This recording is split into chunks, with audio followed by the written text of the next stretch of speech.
السلام علیکم ورحمۃ اللہ وبرکاتہ۔ عموماً یہ سوال کیا جاتا ہے کہ ہمارے رشتہ دار، والدین یا کوئی بھی فوت ہو گیا ہے تو ہم اس کی بخشش کے لیے، اس کی آسانی کے لیے کیا کر سکتے ہیں۔ دیکھیں جی، اللہ تعالیٰ نے زندگی میں انسان کو موقع فراہم کیا ہے کہ جب تک وہ زندہ ہے وہ اپنے لیے نیک اعمال کر سکتا ہے۔ جب وہ فوت ہو جاتا ہے تو جامع ترمذی وغیرہ کی مشہور حدیث ہے، نبی صلی اللہ علیہ وسلم فرماتے ہیں اب اس کو کسی عمل کا اجر نہیں ملے گا۔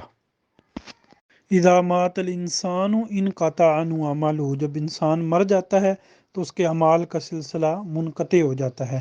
ہاں، اللہ تعالیٰ نے اپنی رحمت اور اپنا فضل فرماتے ہوئے فوت شدہ کے لیے، یعنی مردے کے لیے، زندوں کو کچھ اختیار دیے ہیں، کچھ کام کر کے وہ فوت شدہ کو فائدہ پہنچا سکتے ہیں۔ وہ کام کون کون سے ہیں؟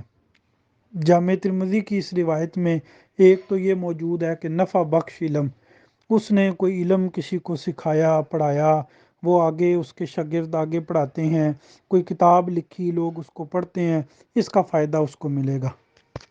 اور دوسری چیز جو ہے وہ صدقہ جاریہ ہے، اس کی اولاد یا زندہ لوگ کسی بھی مردے کے نام پہ کوئی صدقہ جاریہ کا کام کروا دیں، کوئی چیز صدقہ کر دیں، اس کا اجر بھی اس کو ملتا ہے۔ تیسری چیز، اس کے لیے مغفرت کی دعا کرنا اور بخشش کی دعا کرنا، اس کا اجر بھی فوت شدہ کو ملتا ہے۔ اسی طرح ایک حدیث میں آتا ہے، نبی صلی اللہ علیہ وسلم فرماتے ہیں کہ انسان مر جاتا ہے لیکن اس کو قبر میں ان چیزوں کے اجر جو ہیں وہ پہنچتے ہیں۔ اب وہ اجر کون کون سے ہیں؟ ایک یہ کہ اس نے کوئی علم سکھایا، وہ میں پہلے بتا چکا ہوں۔ دوسرا، کوئی اس کے نام پہ کوئی پانی کا کام، کوئی نہر، کوئی کنواں جاری کروا دے۔ اسی طرح جو ہے وہ کوئی درخت لگانا، پھلدار درخت فوت شدہ کے نام پر لگانا کہ اس کا اجر اس کو ملے، تو یہ اجر بھی اس کو ملتا ہے۔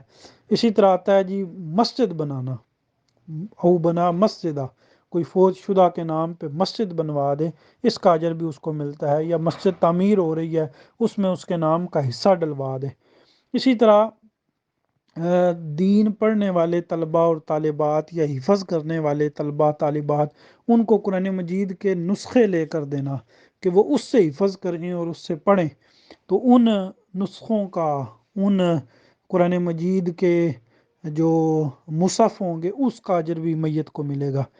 اور ایک چیز یہ بیان فرمائی کہ اولاد جو اس کے لیے بخشش کی دعا کرے۔ اسی طرح اگر فوت شدہ کے کوئی فرضی روزے رہ گئے ہیں اور وہ بیماری کی وجہ سے یا کسی وجہ سے فوت شدہ فرد نہیں رکھ سکا، زندہ اس کی طرف سے وہ روزے رکھیں تو اس کا اجر بھی اس کو ملے گا۔ اسی طرح اس کے نام پہ حج عمرہ کیا جا سکتا ہے۔ تو یہ چند اعمال ہیں جو ہمیں ذخیرہ احادیث میں ملتے ہیں، جن کے کرنے سے زندہ لوگ مردوں کو فائدہ پہنچا سکتے ہیں۔ اس کے علاوہ اپنی مرضی سے کوئی بھی کیا ہوا عمل، کوئی بندہ اپنی مرضی سے کوئی بھی عمل شروع کر دے کہ میں نماز پڑھ کے فوت شدہ کو بخشتا ہوں، تو اس کا اجر نہیں ملے گا۔ کیوں؟ اس لیے کہ سنت سے ثابت نہیں ہے۔ کوئی قرآن مجید پڑھ کے کہے کہ میں فوت شدہ کو بخشتا ہوں، وہ اجر نہیں ملے گا۔ کیوں نہیں ملے گا؟ اس لیے کہ سنت سے ثابت نہیں ہے۔